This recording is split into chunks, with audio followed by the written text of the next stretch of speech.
오늘 주시는 하나님의 말씀은 마태복음 8장 1절부터 4절입니다.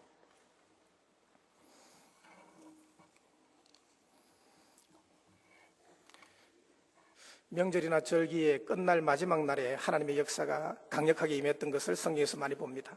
오늘 여러분 기대하시고 하나님의 축복과 회복이 있을 줄 믿습니다. 마태복음 8장 1절부터 4절 우리 다 같이 함께 읽도록 하겠습니다. 예수께서 산에서 내려오시니 허다한 무리가 쫓으니라. 한 문둥병자가 나와 절하고 가로되 주여 원하시면 저를 깨끗게 하실 수 있나이다 하거늘 예수께서 손을 내밀어 저희에게 대시며 가라사대 내가 원하노니 깨끗함을 받으라 하신대 즉시 그의 문둥병이 깨끗하여 진지라. 예수께서 이르시되 삼가 아무에게도 이르지 말고 다만 가서 제사장에게 내 몸을 보이고 모세의 명한 예물을 드려 저희에게 증거하라 하시니라. 아멘. 오늘 고경 목사님 또 오셨습니다. 목사님 나오실 때 큰 박수로 환영해 주시기 바랍니다.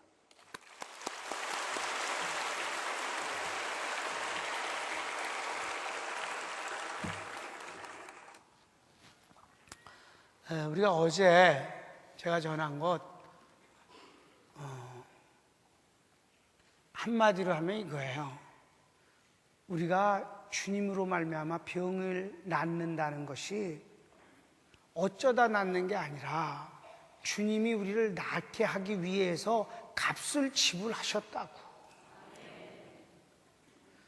값을 지불하셨고 그리고 우리는 그 값으로 지불해서 만들어 놓으신 치료라는 것을 선물로 받는 것이라고요. 그분이 주시는 이 귀한 선물을 필요 없다고 하면 안 된다는 거죠. 귀하게 여기는 것이죠.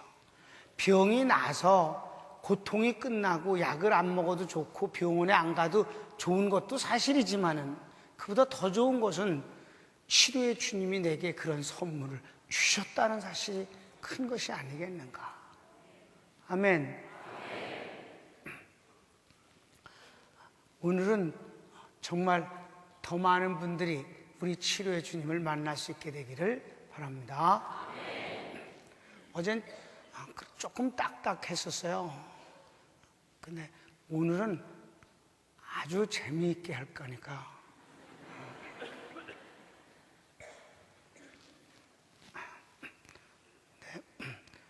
사실 저고리를 벗고 싶은데 방송에 나가면 입어야 되는 거야. 어떻게 되는 거야? 참을 때까지 참고 하다가 더우면 벗을게요. 오늘은 제목이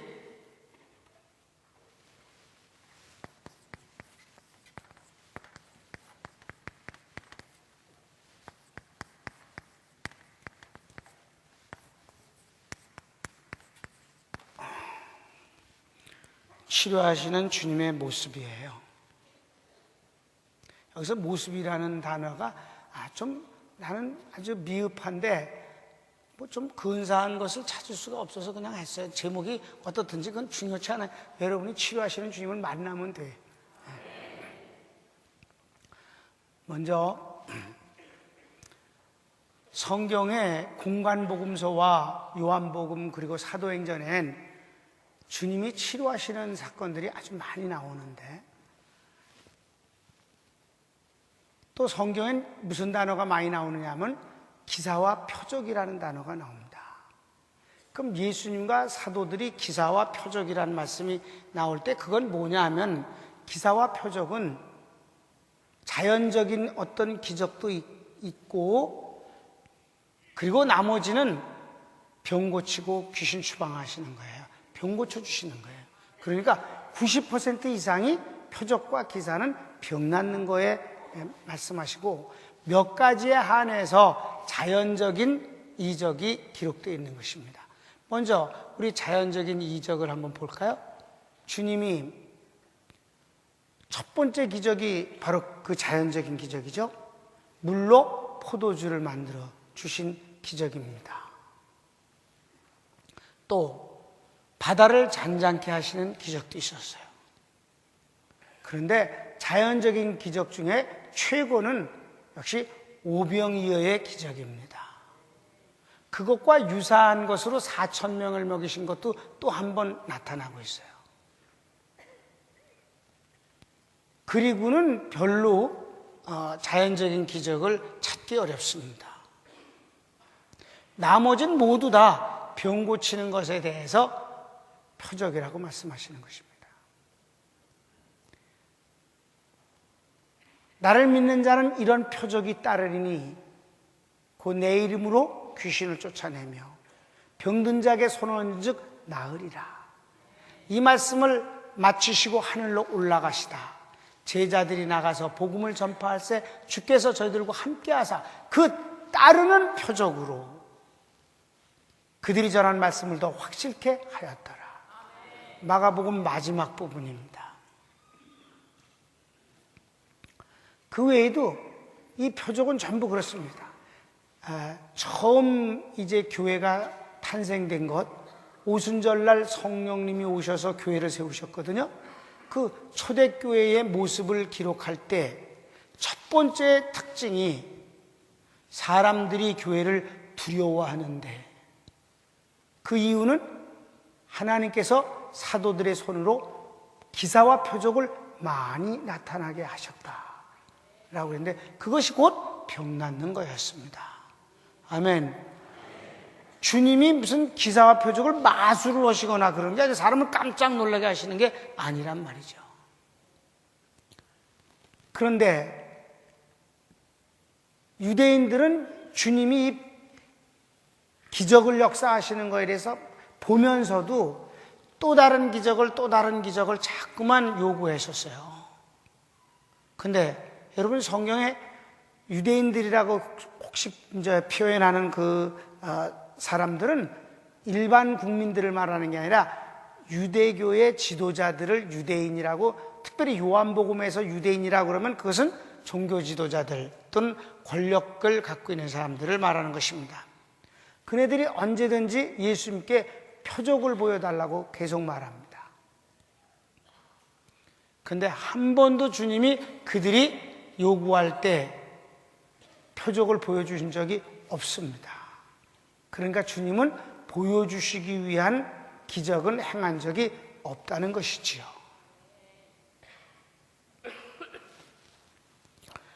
하도 보여달라고 쫄라대니까 주님이 내가 너에게 보여줄 표적이 하나 있는데 그것은 요나의 표적이다 라고 말씀하셔서 장차 십자가에 죽으셨다가 부활하실 것에 대해서 말씀하신 것이, 그게 그네들에 대한 응답이며 물론 거절입니다.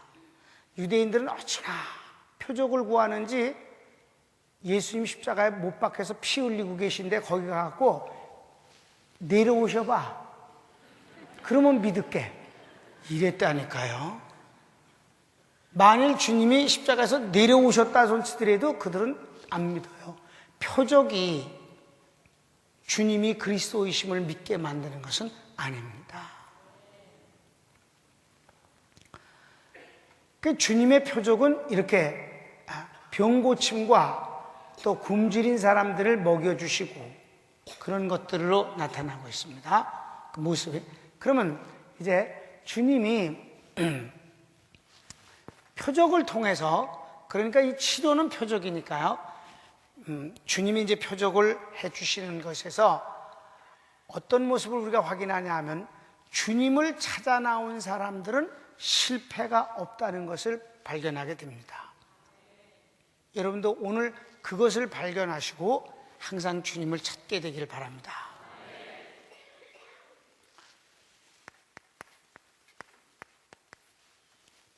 주님을 만나기 원하는 사람들,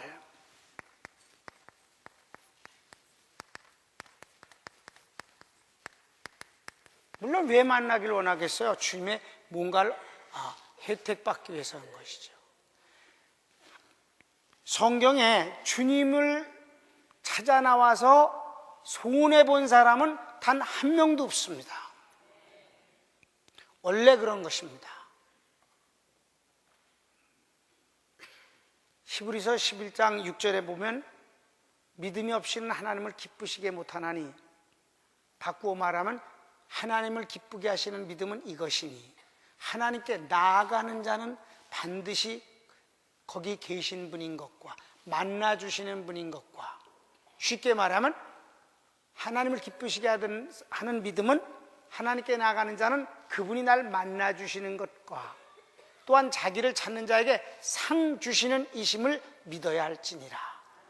이게 바로 하나님을 기쁘시게 하는 믿음이니까 오늘 이 자리에 앉은 여러분들은 다 하나님을 기쁘시게 하는 믿음을 갖고 지금 앉아있게 되길 바랍니다. 그러니까 이렇게 주님을 만나기를 원하는 사람들을 한번 이제 보는데, 정상적으로 주님을 찾아 나온 사람들은 두말할 것도 없고, 내가 여러분에게 지금 소개하는 사람들은 좀 곤란하다, 그래서야 되겠나 하는 사람들을 우선 찾아내 보자는 것이죠. 먼저 교양이 좀 없는 사람, 상식선에서 남에게 불편함을 주고 폐를 끼치는 사람이 있어요. 마가복음 2장에 보면 가버나움에서 중풍병 걸려가지고 주님 앞에 나오는 모습인데, 그 사람은 말이에요, 급하면 간절하면 일찍 오든지 늦게 왔으면 순서를 기다리든지 그래야 되잖아요. 늦게 와갖고는 사람이 용신할 수가 없었다. 몸을 움직이지도 못할 만큼 꽉 차 있었다. 주님 앞에 사람들이 많이 왔어요. 그랬더니 지붕 위로 올라가갖고 지붕을 펼치고, 여러분 이해가 잘 안 될 수 있어요. 왜냐하면 지붕을 어떻게 뜯고 내리냐, 그 짧은 시간에. 옛날 주님이 계실 때, 그때는 콘크리트가 없잖아요. 그런데다가 이 이집트나 이 이스라엘 이쪽 중동 쪽은 비가 워낙 조금 와요. 그래서 이 비 때문에 그렇게 아주 그 지붕을 튼튼하게 하고 방수 공사를 하고 뭐 그러는 것이 그렇게 별 필요를 느끼지 않습니다. 그러니까 그 천정이라는 걸 이렇게 그 나뭇잎 같은 것들로 되어 있는 줄기로 얹어 놓는 정도가 이제 그때 당시엔 지붕이었어요. 그러니까 그걸 흩치면 그냥 밑이에요. 그래도 여러분, 지붕이라는 걸 맨날 청소하는 데도 아닌 거고, 그걸 이렇게 비킬래니까 먼지가 얼마나 나겠어요. 교양이 없어. 교양이 몰염치우고요.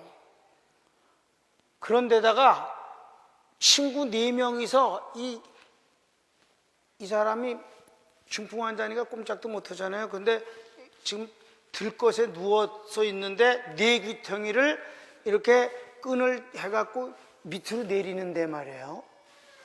그거 잘 내리지 않으면 뇌진탕 걸려 죽지. 아무튼 잘 내렸나 봐. 내렸는데, 그러니 사람들이 얼마나 속으로 꿍얼꿍얼거리겠어요. 저런 사람이 다 있어. 아유, 교양 없는 사람 같으니라고 어쩌고 하면서 기분 좀 덜 좋았을 거 아니에요. 거기서 주님이 뭐라고 그러셨어요? 그들의 믿음을 보시고, 소자야 내 죄 사함 받았느니라. 그랬더니 또 주님을 이제 이렇게 하려고 하는 사람들이 참나마로다. 어떻게 사람의 죄를 사할 수 있단 말인가? 하나님 외에 누가 사람의 죄를 사할 수 있는 것인가?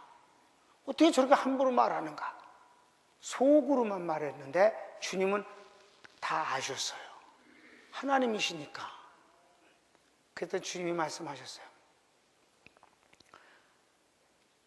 이 사람 보고 내 죄 사함 받았느니라 하는 말과 내 침상 들고 걸어가라 하는 말이 어떤 것이 더 어렵겠느냐? 그 사람들이 또 가만히 있었어요. 그런데 사실 어떤 게 더 어렵겠어요? 내용으로 보면 죄사함이 더 크지요. 그렇지만 현실적으로는 죄사함 받았느니라 이미 주님 말씀하셨어요. 그렇지만은 죄사함 받은 건 겉으로 안 보이잖아요. 증명할 방법이 없잖아요. 그렇죠? 근데 중풍병자 보고 당장 일어나서 침상 들고 가라. 그런데 안 가면 이건 아니잖아요. 그러니까 침상 들고 걸어가라는 말이 더 어렵다니까. 그러면서 주님이 말씀하셨어요. 인자에게 죄사할 권세가 있음을 너에게 알게 하려 합니다. 그리고 침상 들고 일어나 걸어가거라 하는 순간 일어나서 침상 들고 걸어갔어요.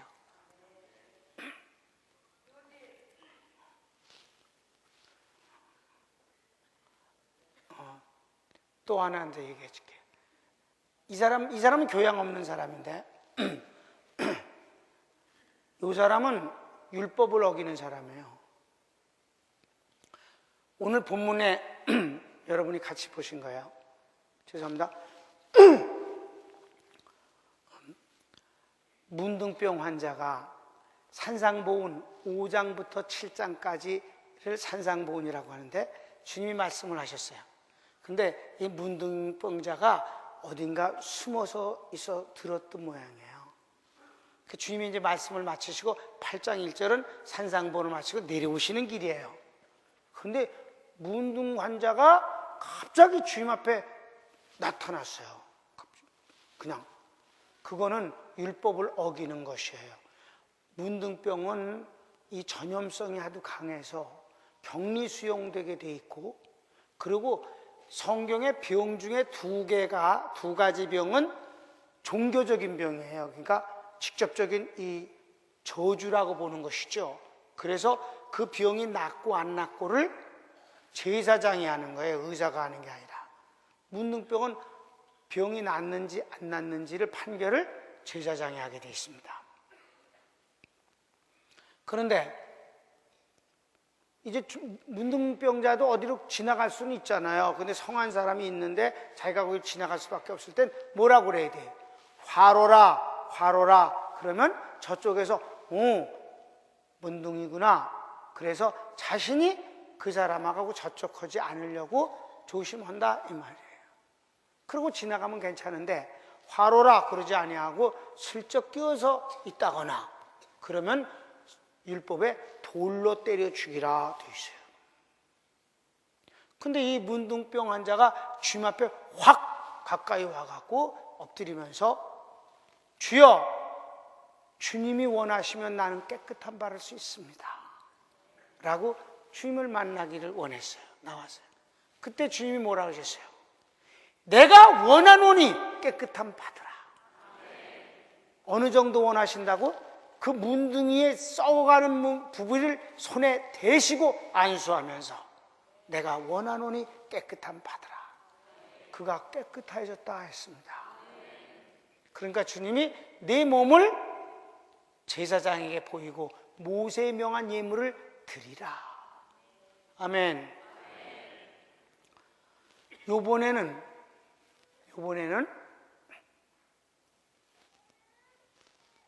율법도 어기고 윤리적인 면에서도 곤란한 사람이에요. 12의 혈루증 앓는 여인입니다. 여러분, 내가 이 성경, 왜냐면 할 게 많아서 성경 안 찾아도 여러분 성경 공부 많이 해서 다 아시죠 이거? 고맙습니다. 예. 왜냐하면 그게 어디 있는데 그 목사님 뒷집 얘기요? 그러면 곤란하잖아요. 문둥이 사건은 오늘 여러분이 본문에서 마태복음 8장 본 거고 12의 혈루증 앓는 여인은 마가복음 5장에 나오는 얘기예요. 야이로의 딸, 회당장 야이로의 딸을 살려주시러 가는 길목에서 이 12를 앓는 여인이, 혈루증 앓는 여인이 주님 앞에 찾아 나왔어요. 주님을 만나기를 원했어요. 그 혈루증에 대해서는 성경이 말씀하기를 그 혈루증 앓는 여인이 앉은 자리도 부정하다 그랬어요. 그러니까 12회를 통해서 병을 앓면서 고쳐보려고 많은 의사, 많은 약을 먹어서 그것 때문에 모든 재산이 다 없어져서 그런데도 병은 낫지 않았으니까 이젠 가족들에게도 정말 미안하고 정말 볼낯이 없고 외롭고 힘든 것이 바로 이 사람의 삶의 모습이에요. 죽지도 아니하고. 그 혈루증은 자궁출혈증이거든요. 그러니까 이 사람의 몸도 얼마나 허약해졌겠어요. 그런데 주님의 소문이 들렸어요. 예수님이라는 분은 죄는 미워하시지만 죄인을 긍휼히 여기시고 병든 자를 아주 긍휼히 여기서 고쳐주시는 분이라고. 그래서 예수님이 지나간다는 소식을 듣고 이 여인이 힘을 다해서 주님을 찾아 나갔어요. 사실 이 사람은 보통 사람의 걷는 것을 같이 따라 걷는 것만도 너무 벅찬 일이었을 거예요. 근데 주님 앞에 나가서 고쳐달라고 할 수가 없는 것은 저주의 병이니까 사람들이 많은 데서 말할 수가 없어요. 그래서 주님 뒤로 다가가고 있는 힘을 향해서 밀고 들어가서 주님 옷이라도 만지면 나을 수 있겠나 하고 옷에다 손을 댔어요. 우리가 생각해보면 앞은 아니고 이제 뒤니까 그럼 어깨에다 대면 다 보니까 안 되고 이 힙 쪽이 아니었겠나. 그래서 이제 만졌어요. 그리고 그 순간 자기 혈루 근원이 마른 것을 체험하게 됐습니다. 얼마나 좋았겠어요. 그러니까 이제 나았으니까 그냥 그 난 것만 너무 좋아서 이제 가기를 바랬는데 주님이 갑자기 걸음을 멈추시더니 누가 내 몸에 손댔다고 그러시는 거예요.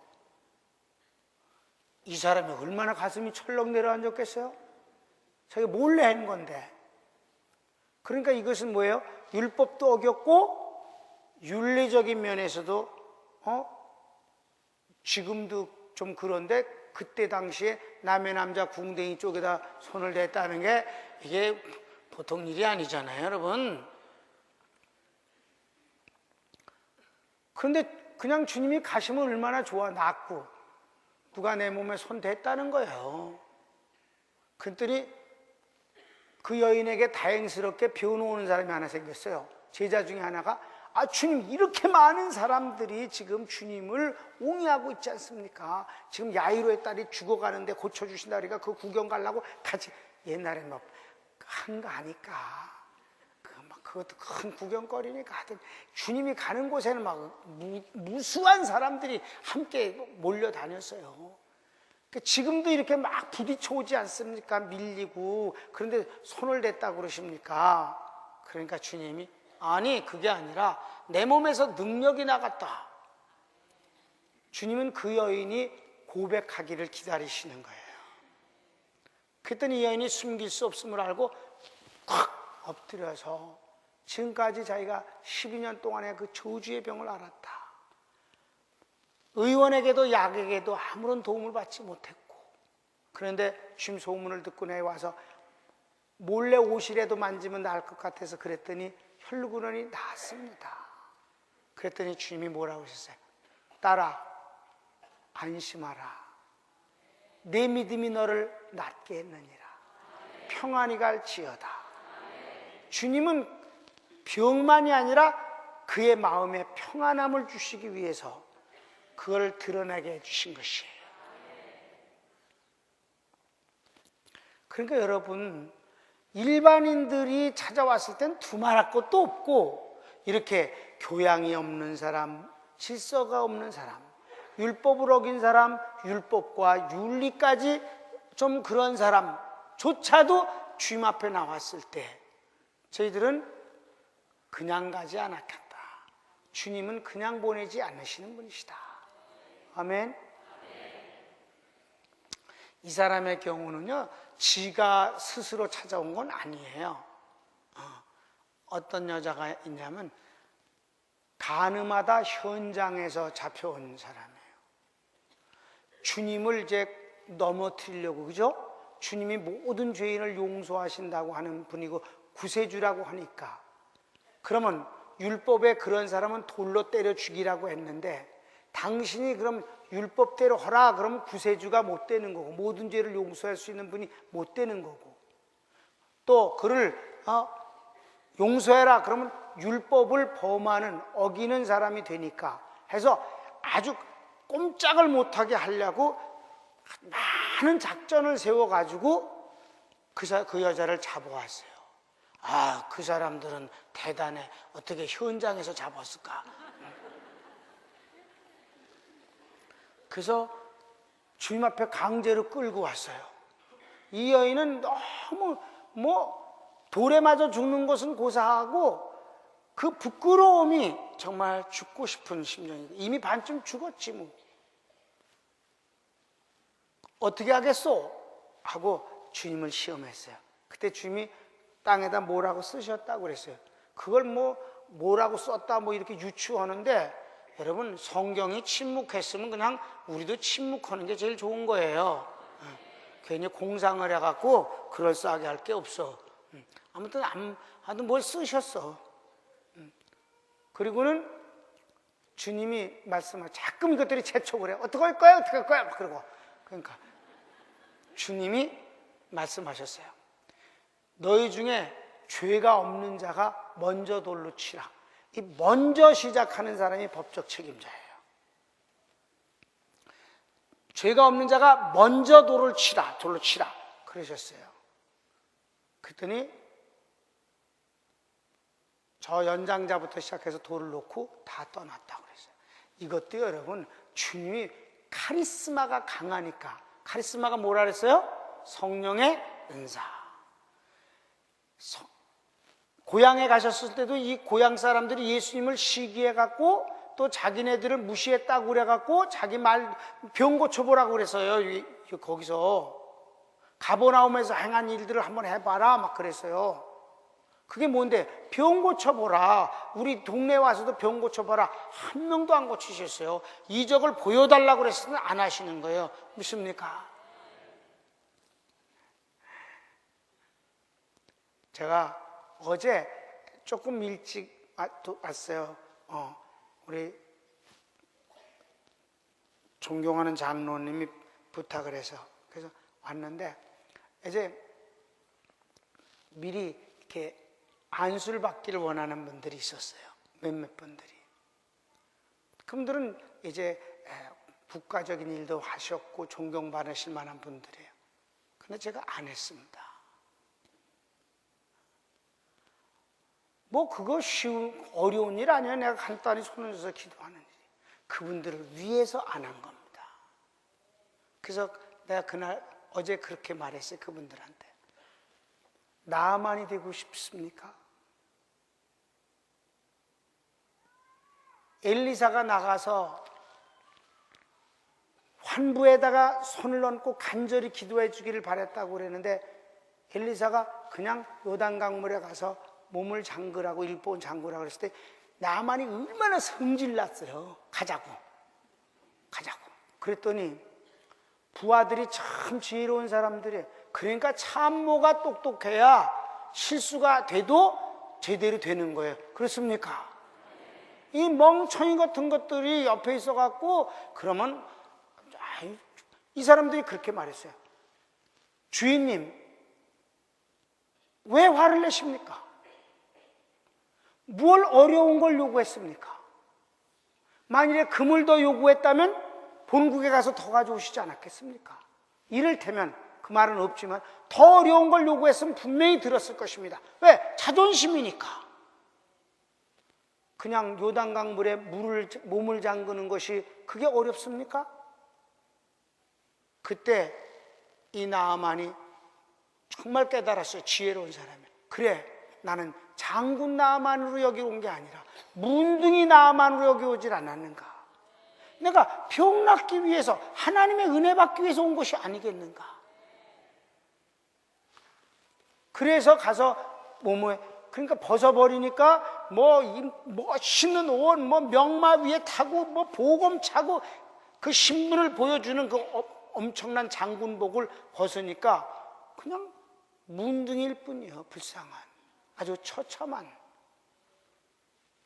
잠그니까 어린아이 피부같이 되었더라. 할렐루야. 그래서 말씀 들으시고 이따 기도할 때 함께 기도하시지요. 그랬다니까. 그게 맞잖아요. 주님을 찾아오는 것이 중요한 것이지. 왜? 어차피 고기용 목사가 고치는 건 아니고 주님이 고치시는 거니까.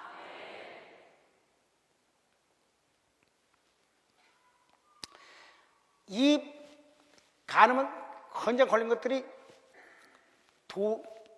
죄 없는 사람이 돌로 쳐라 그랬더니 다 놓고 갔어요.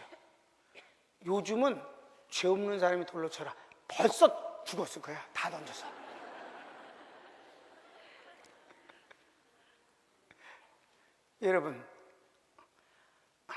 여러분이 그런 실수는 범하지 마세요. 나는 안 믿는 사람이 그런 소리를 하면 괜찮은데 예수 믿는 사람이 정치하는 사람들이 하늘을 우러러 한 점 부끄러움이 없다고 그런 말을 하면 진짜 무식하다는 생각이 들어요. 정신 차리라고 뺨을 때리고 주고 싶어. 한 대 말고 여러 대.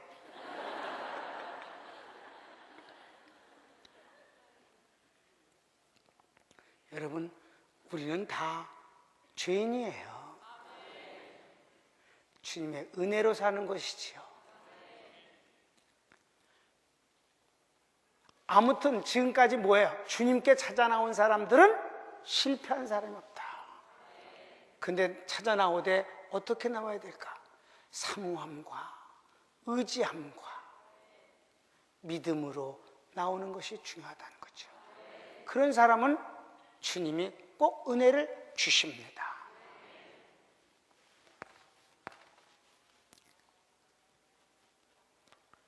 절대로 주님은 표적을 보여달라는 데서 보여주신 적이 없다.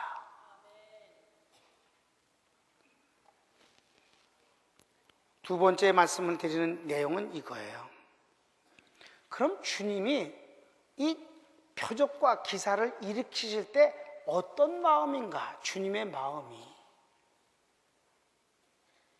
마음은 그들을 불쌍히 여기셔서 도와주시고자 하는 마음이에요. 아멘? 자, 그럼 이제 한번 또 했던 걸 다시 봅시다. 한 거쯤 가지고.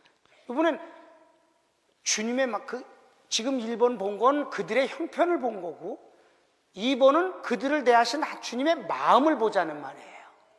그럼 이제 이 첫 번째 기적이 뭐냐면 물로 포도주를 만드는 일이거든요. 그거 주님이 왜 하셨는가 하면 그대들이 곤란스럽고 힘들고 당혹스러운 것을 도와주시기 위해서 하신 것입니다. 유대인들의 결혼은요, 이 피로연이 하루 하는 게 아니에요. 며칠씩 해요. 그리고 지금도 유대인들은 결혼식을 저녁 때 해요. 그리고 밤새 파티해요. 지금도. 요즘은 이제 집에서 안 하고 이제 우리처럼 이렇게 결혼식장이 있고 그 파티장이 따로 있습니다만 예수님 그때는 그렇지 않았어요. 그래서 이 신랑이 저녁 때 이제 신부를 데리러 와요. 그럼 신부는 잘 치장하고 준비하고 있다가 신랑이 데려오면 같이 신랑 집에 가서 그때부터 이제 결혼식이 시작되어지는데 밤새워 하는 거예요. 막 그 다음날도 합니다. 근데 포도주가 떨어졌을 때는 이건 새벽경이에요. 왜? 초저녁부터 떨어지면 그건 준비를 안 했다는 얘기지. 말도 안 되지. 그러니까 상상 외로 많은 손님이 온 거죠, 그날. 그리고 또 무지하게들 먹었나 봐. 그러니까 떨어졌지 않아요. 그래서 막 당혹스러워서 뭐 쩔쩔매는 거예요. 마리아가 부탁을 했을 때 주님 거절했어요. 여인이여 나와 무슨 상관이 있나이까? 표적 보여줘라 그러면 안 된다니까 여러분. 그리고 주님이 사람을 불렀어요. 하인을 불러서 야 가서 저 결례통에 물을 가득 부어라. 부었어요. 떠다 주어라. 떠다 주니 포도주가 됐습니다. 연회장이라는 사람이 이 모든 것을 다 주관하는 사람인데 그 사람조차 몰라갖고 맛을 보더니 아니 이렇게 최고의 주님이 만드신 포도주는 최고였어요. 아주 질이. 그래갖고 그 사람이 칭찬했어요. 처음엔 좋은 포도주를 내다가 이것들이 약간 알딸딸해져서 혀 감각이 둔해지면 질 낮은 걸 갖다 퍼먹이는데 이 집은 어떻게 이렇게 나중에 더 최고로 좋은 포도주를 내놓느냐. 그러면서 칭찬한 것을 보면 이 연회장조차도 모르고 아무도 모르고 이 하인들만 알았다는 것이죠. 주님은 보여주시기 위한 게 아니에요. 그냥 그네들의 아주 어려운 처지를 도와주시는 마음이다. 긍휼히 여기시는 마음이다.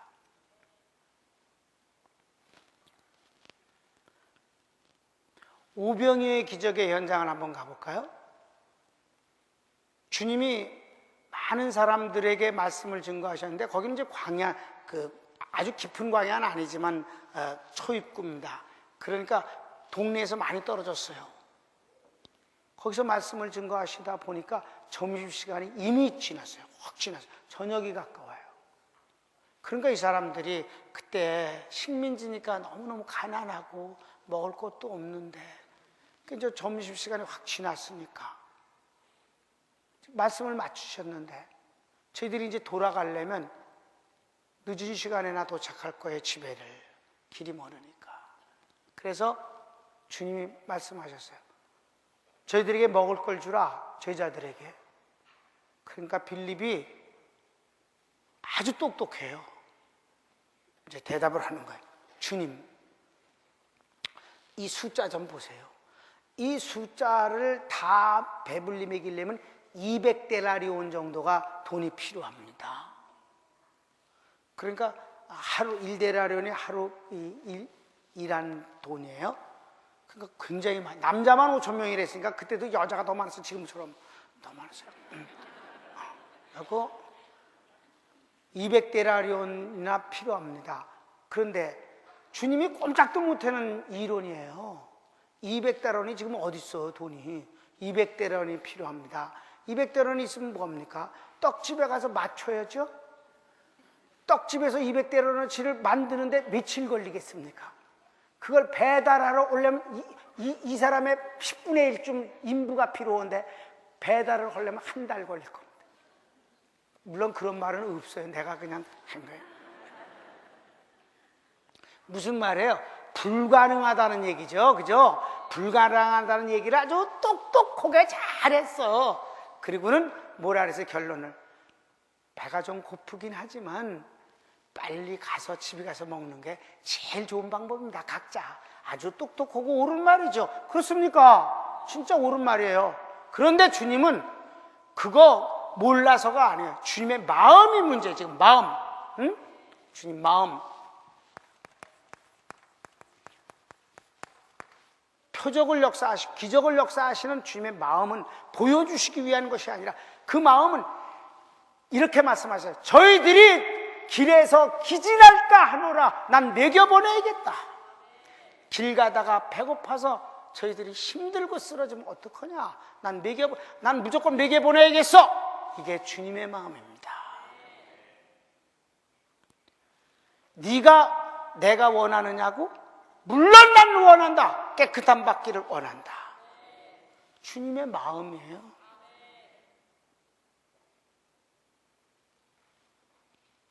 그 주님의 마음을 아는 것이, 그리고 실감하는 것이 믿음입니다. 그런 믿음 가지면 주님과 정말 아름답게 교제하면서 살 수 있어요. 주님은 살아계신 분이잖아요. 주님이 우리의 심중을 보신다고 그러는데 우리도 주님 마음 좀 보자고. 주님의 마음을 아는 것이 참 그게 복이라니까요. 야, 200데나리온이고 떡집이고 배달이고 난 그거 몰라. 난 먹여보내야겠어. 이게 주님 마음이에요. 먼지 나고 어쩌고 저쩌고 주님도 그거 교양 없는 짓인 줄 알아요. 그래도 주님을 의지하고 찾아 나온 그것에 대한 주님의 마음은 자기가 병들은 것이 죄값이라고 생각하고 있는 그 처참한 그 죄책감과 절망감에 대해서 네 죄 사함 받았으니 평안하거라. 주님의 마음이 중요하다니까요.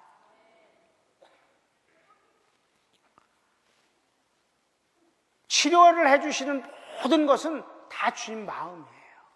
그런데 그 마음을 이제 모르고는 그걸 구경하려고 또 그랬을 땐 주님은 야단을 치셨어요. 아주. 오병이의 기적 후에 그리스도 만들자고 왕 만들자고 막 이랬을 때 뭐랬어요? 빨리 보내라고.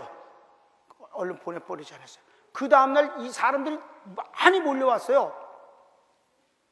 그때 주님이 그들을 버리고 가셨어요. 그들의 마음을 알았어요.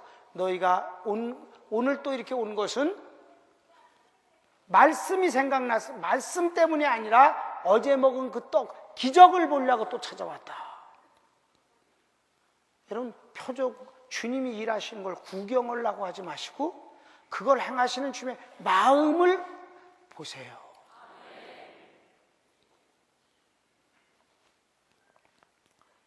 시간이 없기 때문에 이거 엮으려면 오늘 밤새 그렇잖아요.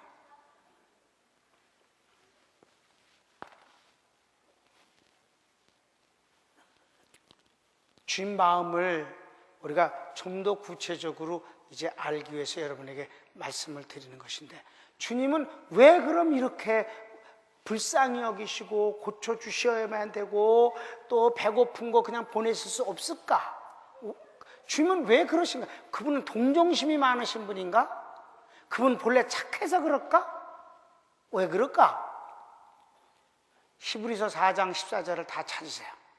히브리서 4장 14절 여기 안 써있고 성경에 써있어요. 다 찾으세요.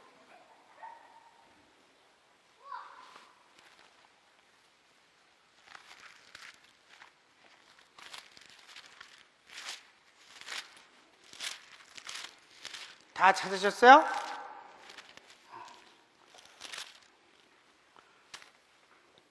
(14절) 말씀. 히브리서는 어제도 잠깐 말씀을 드렸는데 예수 그리스도는 영원한 대제사장이시다. 예수님이 하나님 보좌 우편에 앉아 계시다는 말씀이 성경에 많이 나오죠. 승천하신 주님이 어디 계셔요? 하나님 보좌 우편에 앉아 계시다 그러죠. 주님은 하나님 보좌 우편에 엉덩이에다 본드 붙여갖고 앉아 계시는 것 같아요. 언제든지 그것만 나와. 주님은 거기 우편, 하나님 보좌 우편에 맨날 앉아 계시다 그랬어요. 일어나시지도 않아 별로. 아닌데 한 번 일어나셨어요. 언제? 스데반이 죽을 때. 에? 그때 하늘문이 열리고 보좌가 보이는데 주님이 보좌 곁에 서신 것을 보는도다. 왜? 스데반이 자기를 위해서, 주님을 위해서 목숨을 바치는 순간이니까 주님이 서셨어요. 아셨습니까? 그 외에는 맨날 앉아 계셔. 언제까지 앉아 계시냐 그러면 원수를 발등상으로 밟을 때까지라 그랬어요. 마지막 사탄을 심판하고 지옥에 보내버리고 우리를 전부 천국으로 인도하시는 그때까지 주님은 하나님 보좌 우편에 앉아 계시다고 그랬거든요. 그게 뭐냐면 그 자리는 중보의 자리예요. 하나님과 우리 사이를 중보하는 거예요. 그러니까 만약에 우리가 죄를 범하잖아? 그러면 그것이 고발이 올라오면 주님이 그거에 대해서 변호해 주시면서 그래, 내가 그것 때문에 십자가에 대신 죽었다. 왜? 그래서 기소가 아예 안 되게 돼 있어요. 기소 유예돼 버려. 고발 자체가 안 되게끔 된 것이 주님 보좌 우편에 계셔서 뿐만 아니에요. 뿐만 아니라 우리를 위해서 간구하시는 분이십니다. 히브리서 주제가 그건데 바로 주님이 이제 어떤 분이냐. 14절부터 소리를 내서 같이 16절까지 읽겠습니다. 시작. 그러므로 우리에게 큰 대상이 있으니 승천하신 자 곧 하나님 아들 예수시라. 우리가 믿는 도리를 굳게 잡을지어다. 우리에게 있는 대지상은 우리 연약함을 채울하지 아니하는 자가 아니요 모든 일에 우리와 한결같이 시험을 받은 자로 돼 죄는 없으시니라. 그러므로 우리가 긍휼하심을 받고 때를 따라 돕는 은혜를 얻기 위하여 은혜의 보좌 앞에 담대히 나아갈 것이니라. 아멘.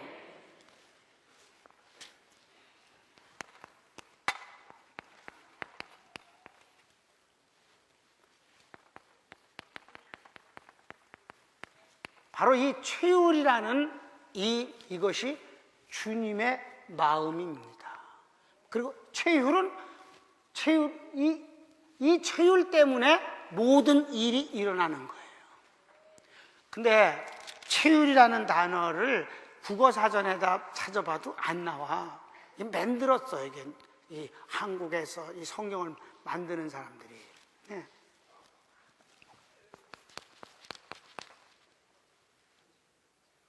몸체자 쓰고, 그죠?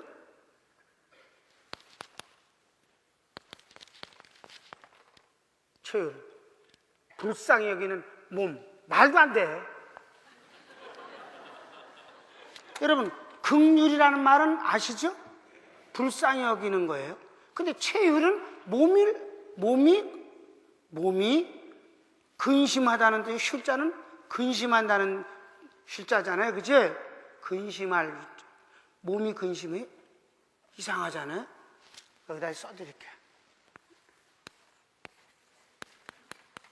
이거 모자래 이렇게. 심파데사이라는 단어인데, 그래서 이 최율이 너무 멋있는, 너무 좋은 말인데, 정말 결정적인 말인데, 한글 사전에도 없는 단어이니까, 그래서 이걸 설명을 해드릴게요. 그럼 이제 앞에 붙은 두 합성어예요. 함께라는 단어인데, 신경이 연결돼서 같이 느낀다는 뜻입니다. 다 같이 최율. 그럼 이제 그 뜻이 뭐냐면, 신경이 연결돼서 같이 느낀다.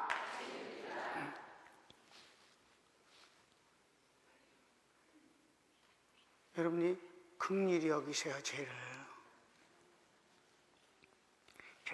이러지 말고.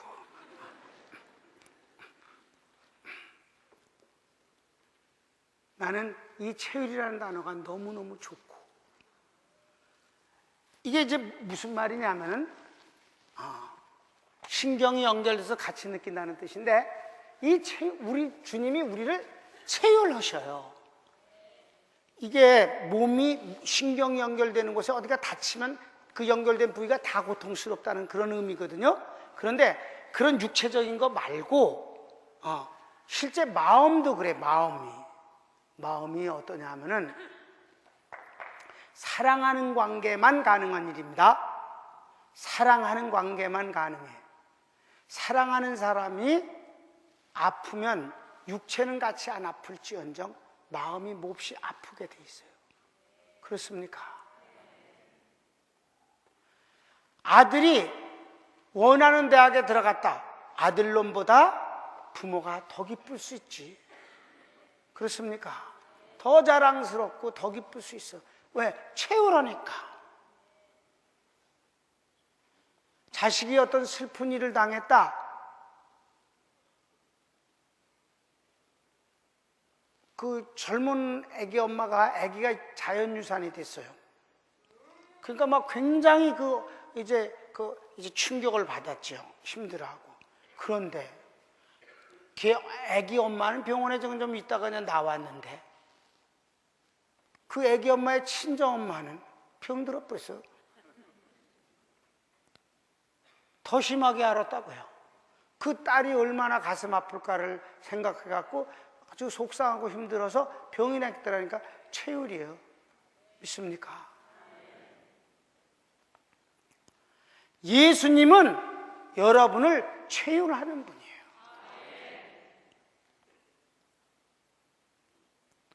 그러니까 그 그림을 그렇게 해요. 최율은 사랑하는 사람에게만 채울이 가능해요. 김일성이가 죽었는데 너무 슬퍼한다면 그건 빨갱이가 틀림없어.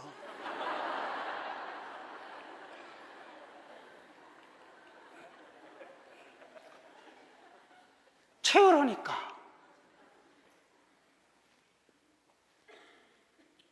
동정하고는 다릅니다. 여러분, 이제 옛날에는 이렇게 장례가 나면, 토산이 나가면, 요즘은 다 장례식장이 따로 있지만, 그게 여러분 10년도 안 됐어요. 10년 전만 해도 가정집에서 이렇게 다 저 초상 치렀으면, 장례 치렀어요.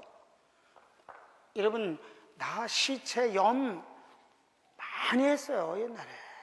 그 시체 염하는 거 학교에서 특강으로 배워요. 뭐 씻기고 옷 입히고 그러는 방법을 하고, 또 사람들이 그래, 목사님이 꼭 염해 주세요. 네. 정말 여름 같은 때는 이 방에다가 이렇게 시체를 이렇게 해놨잖아요. 물론 이렇게 뭐 칠성판이라 해서 괴 놓지만은, 이제 그 다음날 염할 때 보면 여름에는 이렇게 날씨가 더우니까 알코올 솜으로다 이렇게 등 같은 거 닦아줄 때 쭉 밀리는 때가 있어요. 쭉 밀리는 것은요, 피부가 벗겨졌다는 뜻이에요. 그때 그 보여주지 않기 위해서 얼마나 신경 쓰면 가족들 못 보게 이렇게 하는 것도 그 지혜롭게 해야 돼요. 어저께까지 얘기했던 사람이 그런 모습으로 되어지는 거 보면 정말 우린 예수님 믿어야 돼. 영혼이 최고예요. 육체는 정말 그저 그래. 그래도 육체가 건강해야 주님의 일을 하는 거니까. 모든 아름다운 일도 다 육체는 강건해야 되니까. 그래서 주님은, 그러니까 하여튼, 그런데 그랬을 때 막 이제 초상 이렇게 아침에 주로 이제 발인이라고 해서 나가잖아요. 이제 장례차 와갖고. 그러면 이제 같은 동네 사람들이 막 불쌍하다 그러고 막 안 됐다 그러고 막 그래요. 근데 동네 사람들이 이렇게 나와보잖아요. 그럼 교인들은 가갖고 맨날 그 주제가 날빛보다 더 밝은 천국 이제 부르면 이제 장의차에다가 다 시신 이제 넣고 그리고 출발하게 되는데, 그때 동네 사람들이 와서 이렇게 구경하고 그래요. 그러면 난 그런 거 많이 봐. 그게 주로 아침에 하죠. 아침에 한단 말이에요. 장지에 가려면. 그럼 사람들이 이렇게 구경을 나왔다가 이래요. 어떤 사람은 눈물도 흘리고 그래요. 불쌍하다고. 또 젊은 사람이 죽으면 더 그렇게 불쌍하게 여기죠. 안타깝고, 어떻게 애들 불쌍해서 어떻게 하면서 막 울고 그러다가 자기 자식이 여기 앞에 같이 옆에서 구경하고 있잖아요. 그거 이렇게 보면서 너 빨리 안 들어가서 밥 안 먹어? 학교 가야지.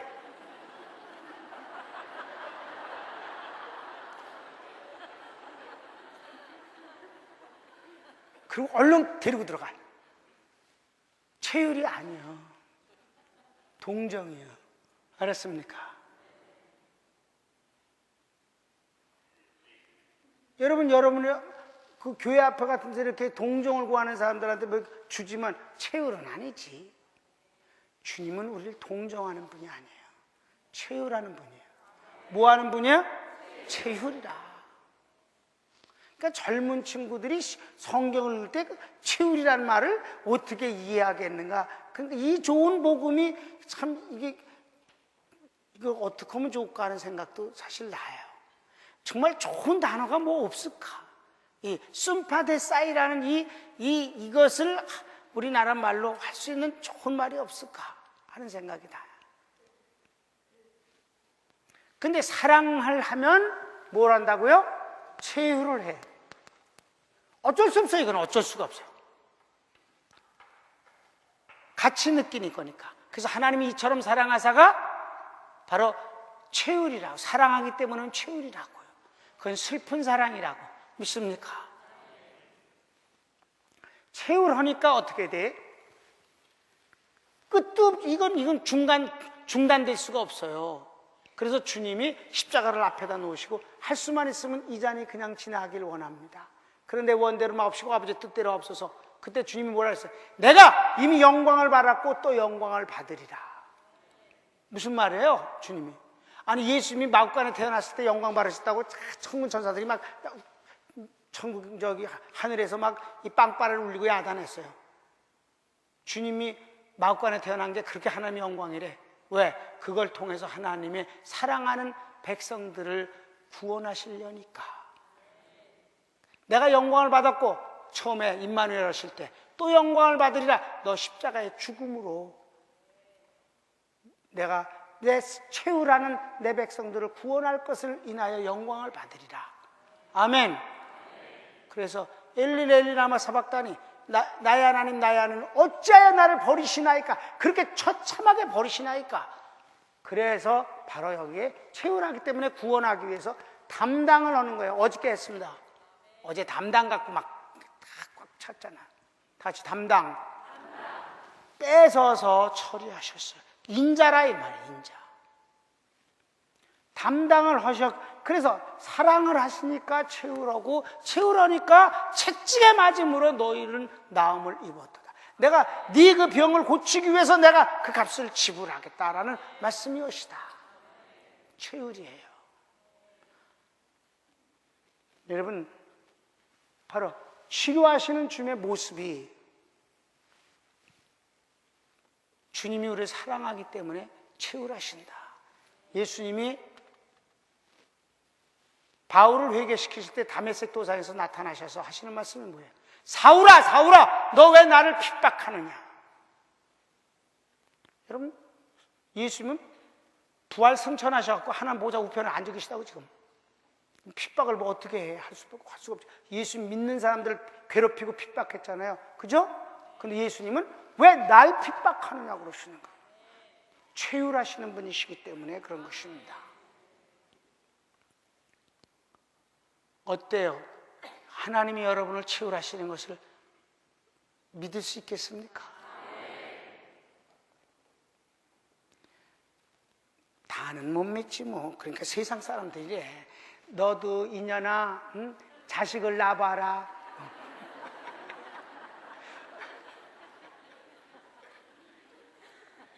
그런데 사람은 참 이상시러. 자식을 낳아도 엄마 마음은 몰라. 자기 자식은 사랑해도. 그렇습니까? 아니, 조금은 알겠지. 조금은 아는데 그래도 완전하게는 알진 않아요. 그 엄마의 마음은 몰라 역시 또. 그러니까 우리가 하나님의 마음을 다 알 수는 없어도 그래도 이런 복음을 통해서 주님을 이렇게 나도 주님의 마음을 채우라 하면 얼마나 좋을까. 주님만 우리를 채우라게 하지 말고 나도 주님을 채우라면 정말 아름답죠. 이게 바로 짝사랑이 아니고 서로 사랑하는 것이로 뭐 여기선 시너지 효과가 막 어마어마하게 일어나는 것이 뭐예요. 진짜 살만한 것이지 이 땅도. 진짜요. 살만해. 오소서